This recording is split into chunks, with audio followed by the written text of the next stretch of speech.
அனைத்து உரிமை குரல் நண்பர்களுக்கும் வணக்கம். விக்கிரவாண்டியில் காளியம்மாள் செய்த தேர்தல் பிரச்சாரம், வழக்கு பதிவு செய்த காவலர்கள், இது குறித்த இந்த வீடியோவில் முழுமையாக பார்க்க போறோம். வாங்க பார்க்கலாம். நாம் தமிழர் கட்சியிலிருந்து ஒரு பிரச்சாரம் செய்தால் கூட வழக்கு பதிவு பண்ணுவீங்களா அப்படின்னு கேட்குற அளவுக்கு தான் தற்போது காவலர்கள் பார்த்தீங்கன்னா அவங்களுடைய வேலைகளை பண்ணிட்டு வந்துட்டு இருக்காங்க. விக்கிரவாண்டி தொகுதியில் தேர்தல் பிரச்சார வேலைகள் பார்த்தீங்கன்னா ரொம்ப பரபரப்பாக போயிட்டு இருக்கு அப்படின்னு தான் சொல்லணும். ஒரே தெருவில் நாம் தமிழர் கட்சி, திமுக, பாமக அப்படின்னு 3 கட்சிகளுமே நேரடியாக சந்தித்துக் கொள்ற அளவுக்கு அவங்களுடைய தேர்தல் பிரச்சார வேலைகள் ரொம்ப தீவிரமாக போயிட்டு இருக்கு. இப்படி இருக்கும்போது காளியம்மாள் பிரச்சாரத்தில் ஈடுபடும் போது ஏற்கனவே திமுக கட்சியில் இருக்கக்கூடிய நிர்வாகிகள் காளியம்மாள் மேல எந்த அளவுக்கு வன்மத்தில் இருக்காங்க அப்படின்னு நம்ம அனைவருக்குமே தெரிஞ்சிருக்கோம்.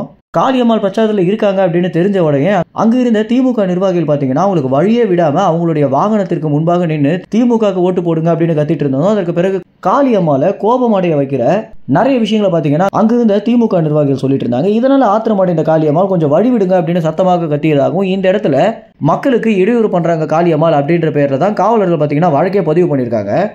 அது மட்டும் இல்லாமல் ஏற்கனவே பிரச்சாரத்திற்கு காளியம்மாள் வரக்கூடாது அப்படின்னு எச்சரிக்கை கொடுத்தோம். காளியம்மாள் தொடர்ச்சியாக இன்று 3வது நாளாக பிரச்சாரம் பண்றாங்க அப்படின்னு காவலர்கள் பார்த்தீங்கன்னா 3 பிரிவுகளில் வழக்கு போட்டிருக்காங்க.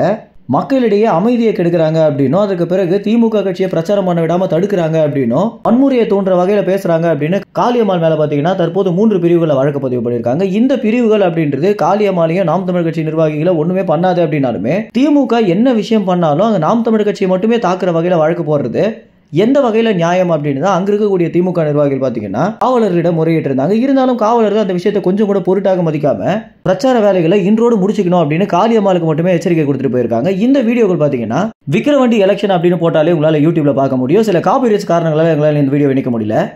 மேலும் இந்த விக்கிரவாண்டி இடைத்தேர்தல் குறித்த எல்லா நிகழ்வுகளையும் உடனுக்குடன் தெரிஞ்சுக்க உரிமை குரல் சேனலை சப்ஸ்கிரைப் செய்யுங்க. நன்றி, வணக்கம்.